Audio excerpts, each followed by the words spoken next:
కుప్పంలో జరిగిన ఇన్సిడెంట్ చూస్తుంటే నిజంగా చాలా బాధాకరంగా ఉంది. సీఎం చంద్రబాబు నాయుడు గారి సొంత నియోజకవర్గంలోనే ఇలా జరుగుతోందంటే రాష్ట్రంలో మహిళలకి ఏమాత్రం భద్రత కల్పిస్తున్నారో ఒకసారి రాష్ట్ర ప్రజలు ఆలోచించగలరు. ఎందుకంటే చంద్రబాబు నాయుడు గారు అధికారంలోకి వచ్చిన తర్వాత ఇది ప్రజాస్వామ్యమా, రెడ్ బుక్ రాజ్యాంగమా అనే అనుమానం కలిగే విధంగా ఈరోజు రాష్ట్రంలో ప్రతిరోజు కూడా మహిళల మీద, బాలికల మీద దాడులు చేయటం, అత్యాచారాలు చేయటం, హత్యలు చేయటం, చెట్టుకు కట్టేసి కొట్టడం, ఇవి ఏ రాష్ట్రంలో అయినా జరుగుతున్నాయా?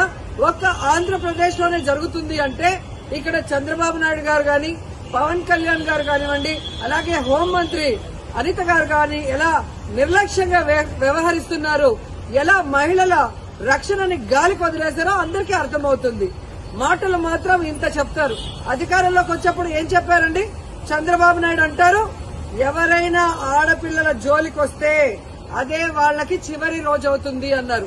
మరి మీ సొంత నియోజకవర్గంలో భర్త అప్పు చేశాడని భార్యని చెట్టుకు కట్టేసి కొడుతుంటే మరి మీరు ఏం చర్యలు చేపట్టారు? ఎక్కడి నుంచి వీళ్ళకి ధైర్యం వచ్చిందని నేను అడుగుతున్నాను.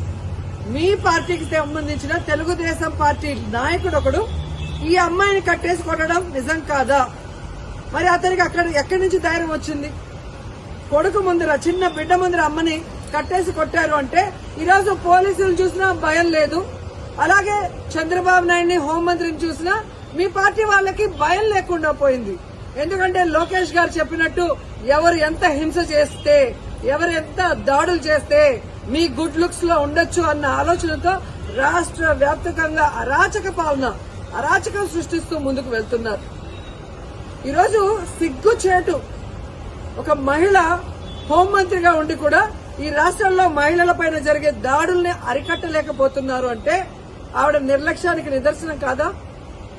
ఈరోజు పరిటాల సునీత గారి నియోజకవర్గంలో 14 సంవత్సరాల అమ్మాయిని, చిన్న అమ్మాయిని 14 మంది తెలుగుదేశం పార్టీ నాయకులు రేప్ చేస్తే కనీసం ఏం చర్యలు చేస్తుందండి? కనీసం వెళ్లి పలకరించిందా? అలాగే అనంతపూర్లో ఒక గిరిజన ఇంటర్మీడియట్ స్టూడెంట్ ని చంపేస్తే పోలీసుల నిర్లక్ష్యం వల్ల అమ్మాయి చనిపోతే అక్కడికి వెళ్లి హోంమంత్రి ఏమైనా చర్యలు చేపట్టిందా? మళ్ళీ గొప్పగా ఎన్నికల తర్వాత చెప్తుంది చంద్రబాబు నాయుడు ముఖ్యమంత్రి అయ్యాడు కాబట్టి ఇక ఆంధ్రప్రదేశ్ లో మహిళలంతా గుండెల మీద చేతులేసుకుని ప్రశాంతంగా నిద్రపోవచ్చని భారీ డైలాగ్ కొట్టింది. కనీసం కుప్పంలో కూడా మహిళలు ప్రశాంతంగా పడుకునే పరిస్థితి లేకుండా పోయింది. ఈరోజు ఆవిడ సెల్ ఫోన్ లో ఏ విధంగా వీడియో కాల్ చేసి పరామర్శిస్తోందంటే